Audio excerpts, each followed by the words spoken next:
మహిళలకు ఏపీ ప్రభుత్వం good news చెప్పింది. ఈ మేరకు ఉచిత గ్యాస్ సిలిండర్ పథకం అమలుపై కీలక ప్రకటన చేసింది. దీపావళి నుంచి ఈ పథకాన్ని ప్రారంభిస్తామని సీఎం చంద్రబాబు తెలిపారు.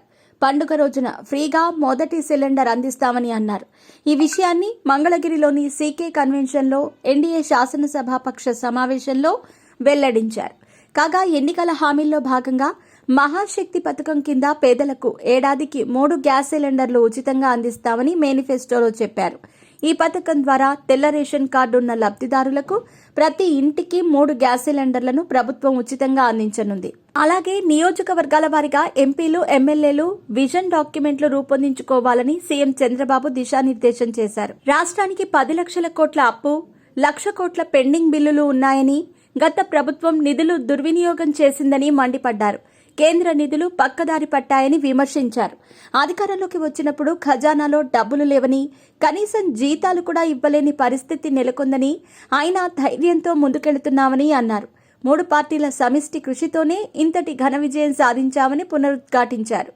కేంద్ర సహకారం లేకుంటే రాష్ట్రం అభివృద్ధి చెందదని, వచ్చే 5 ఏళ్లలో 20 లక్షల ఉద్యోగాల కల్పన దిశగా పనిచేస్తున్నామని చెప్పారు. 151 సీట్లున్నాయని గర్వంతో విర్రవీగిన వారు ఇప్పుడు 11 సీట్లకే పరిమితమయ్యారని, ఇదే ప్రజాస్వామ్యమని పేర్కొన్నారు. తప్పు చేసిన వారు ఎట్టి పరిస్థితుల్లోనూ శిక్ష అనుభవించక తప్పదు. జగన్ అన్న క్యాంటీన్ రద్దు చేసి దుర్మార్గంగా వ్యవహరించారు. వైసీపీ హయాంలో తప్పులు చేసిన వారిని వదిలిపెట్టను. అదే సమయంలో మనం తప్పులు చేయకుండా జాగ్రత్త పడాలి. ప్రజలు మనందరిపై నమ్మకంతో గెలిపించారు. మనందరి ప్రవర్తన ప్రజలు ఆమోదించే విధంగా ఉండాలి. కూటమి ప్రభుత్వం చేస్తున్న మంచి ప్రజల్లోకి తీసుకెళ్లాలి. వచ్చే 2 ఏళ్లలో పోలవరం ఫేజ్ 1 పూర్తి చేస్తాం. ప్రాజెక్ట్ని పూర్తి చేసి జాతికి, రైతులకు అందిస్తాం. అమరావతికి నిధుల కొరత లేదు, ముందుకు తీసుకెళ్తాం.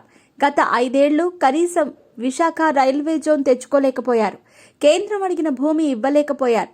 మన ప్రభుత్వం వస్తూనే ల్యాండ్ క్లియర్ చేశాం. తొందరలోనే విశాఖ రైల్వే జోన్ పనులు కూడా మొదలవుతాయని చంద్రబాబు స్పష్టం చేశారు.